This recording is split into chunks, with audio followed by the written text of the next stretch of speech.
We all know someone who swears by gold as the safest haven on earth, yet the past decade has shown that certain collectible handguns have outperformed bullion by a mile. Picture this: while gold wobbled around the same price point, a few unassuming pistols quietly rocketed in value, turning an old range toy into a six-figure nest egg. I'm not talking about museum pieces locked in vaults either. Many of these firearms sat in glove boxes or dresser drawers overlooked until collectors realized their rarity. Imagine buying a nondescript pistol for what used to be a few weeks' salary and discovering that today it could fund a down payment on a house. The stakes are real for anyone with a family heirloom or a curiosity about firearms investing. Ignoring these sleepers could mean missing out on returns that make gold look stagnant. Let's dive into a countdown where history, scarcity, and craftsmanship beat the precious metal market at its own game. Baby Nambu and Grandpa Nambu. Japanese military pistols don't always get the love they deserve, but the Baby Nambu and its predecessor, the Grandpa Nambu, proved that rarity and imperial provenance can make collectors pay attention. These pistols were presented to graduating Imperial Japanese Army officers, and production numbers were tiny. In 2008, a rare Grandpa estimated to bring $5,000, $8,000 sold for $24,150, triple its high estimate, and then some. A Baby Nambu with its original leather holster and 14 rounds fetched $23,000 at an Amaskig auction. What's under the hood? Both are compact single-action pistols chambered in 7mm Nambu, a cartridge weaker than .32 ACP. The Grandpa features a complicated toggle-locked action inspired by the Luger, while the Baby uses a simpler design. The pistols are beautifully machined with meticulous attention to detail, and the grips are scaled to the Japanese hands of the era. In real-world use, the recoil is minimal because of the light cartridge and the pistol's point, naturally making them easy to shoot accurately despite the small sights. Finding 7mm Nambu rounds is almost impossible, so most collectors never fire them. On the plus side, that scarcity helps keep values high because few people can wear them out. DWM Cartridge Counter Luger. At a glance, a Luger is just a Luger, but the 1902 DWM Cartridge Counter model is an exception that turns heads and empties wallets. Early Lugers were test pistols for the U.S. military, and these particular guns included a tiny window in the grip showing how many rounds were left in the magazine. Only 50 were produced. Rock Island Auction notes that one of these U.S. contract examples sold for $70,500 in December 2022. Given that a standard Luger cost roughly $18 in the early 1900s, that's a return on investment that even the most bullish gold bug would envy. Mechanically, the cartridge counter variant is identical to a typical P08. It fires 9mm Luger from an 8-round magazine and uses a distinctive toggle lock action. The special window on the left grip panel allows the shooter to see a numbered strip move down as rounds are fired.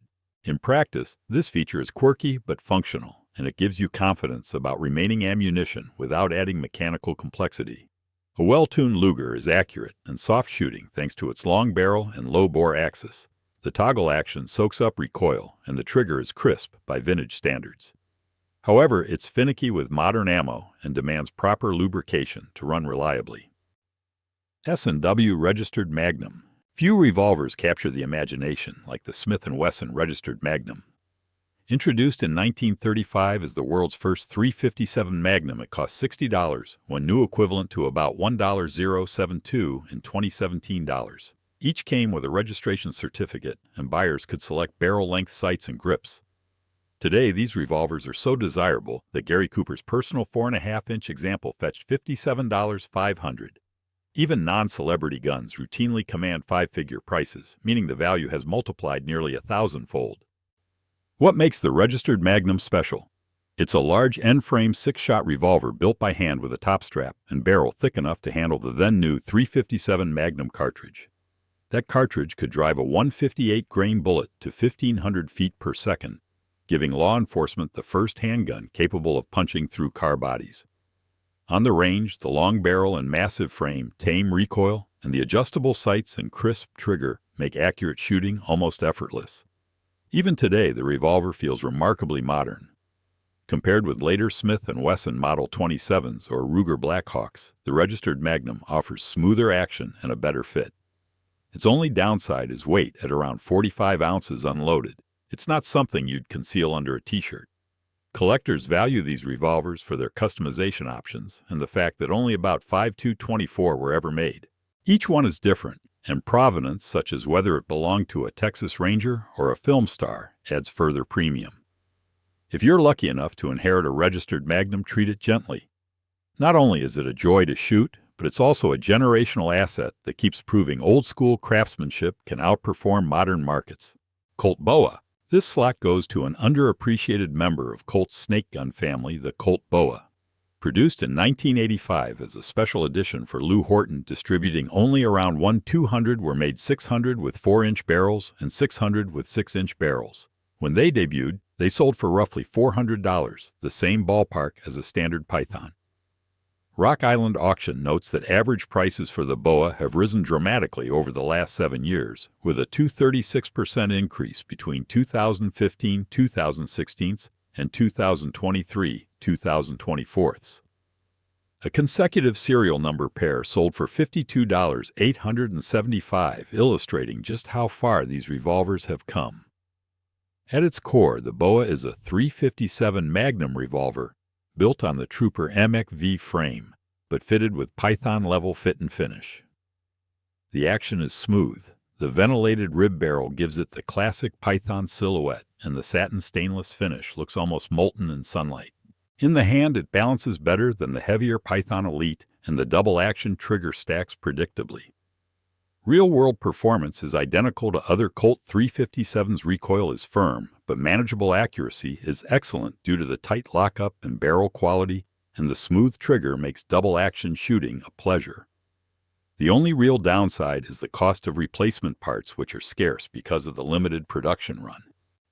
First-year Colt 1911. Talk to any serious 1911 collector, and you'll hear whispers about early serial numbers. The first-year Colt 1911 is the genesis of America's favorite semi-auto, and its value has climbed steadily. Rock Island Auction's price trend report notes that the average price for a vintage U.S. military M1911 rose from $4,094 in 2018 to $5,699 in 2022. More telling is that serial number 21, one of the earliest production guns, sold for $152,750 in 2022. Considering these pistols originally retailed for about $17 in 1912, that's a return of nearly 9,000% over a century. The original M1911 is a 5-inch single-action pistol chambered in .45 ACP with a 7-round magazine. It features John Browning's tilting barrel short recoil design and an internal extractor. These early guns have a long trigger flat mainspring housing and lack the finger relief cuts found on later A1 models. In real terms, this means they point naturally. The trigger breaks like a glass rod, and the recoil is surprisingly soft thanks to the large grip and all-steel frame. The 1911's ergonomics shine. The grip angle promotes natural sight alignment, and the heavy slide tracks smoothly. Reliability varies with century-old springs and magazines, but when well-maintained, these pistols still run flawlessly.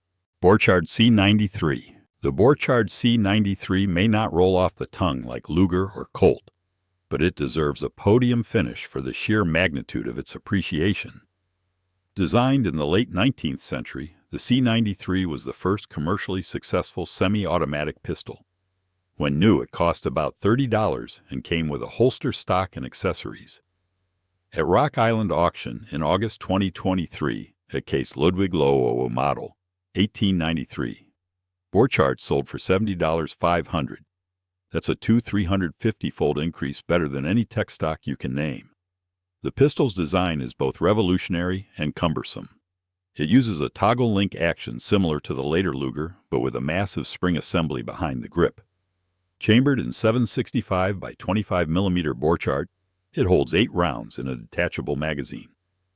The firearm is long and ungainly by modern standards, but its ergonomics were acceptable in 1893. In practice, recoil feels odd because the heavy toggle assembly cycles rearward and the pistol points high due to its grip angle. Range performance is surprisingly good when fired from a shoulder stock, which turns it into a mini carbine. Without the stock, it's harder to control. The heavy trigger and primitive sights demand patience, but the gun is accurate, thanks to its long barrel and fixed sights. Colt Python and snake guns. Few handguns have captured public imagination like the Colt Python, and its value trajectory reads like a Bitcoin chart. Introduced in 1955 with a retail price of about $125, equivalent to roughly $1.471. In 2025 dollars, the Python quickly gained a reputation for smooth triggers and hand-fitted craftsmanship. According to Rock Island Auction, the average price of a Python Elite climbed past $5,000 in 2021, and early first-year Pythons can sell for $34,500.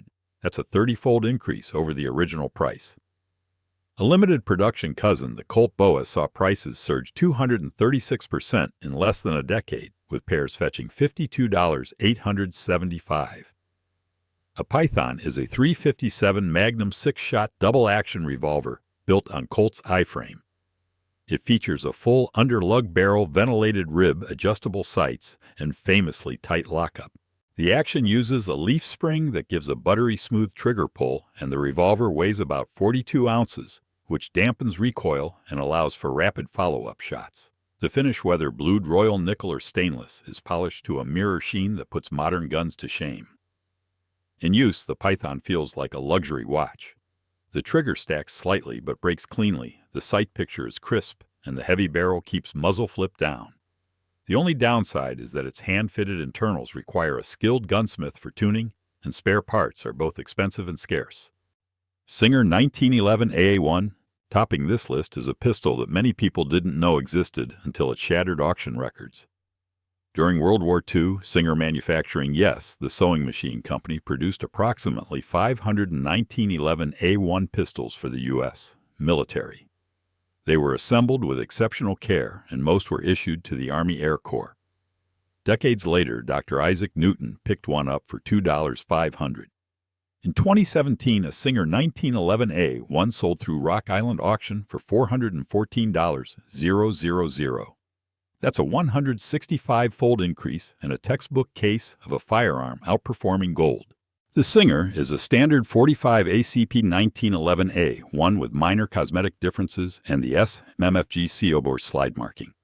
It has a 5-inch barrel, 7-round magazine, arched mainspring housing, and short trigger typical of the A1 variant. The milling and finish quality were exceptional, and the pistols exhibit a deep, lustrous blue that rivals commercial Colts.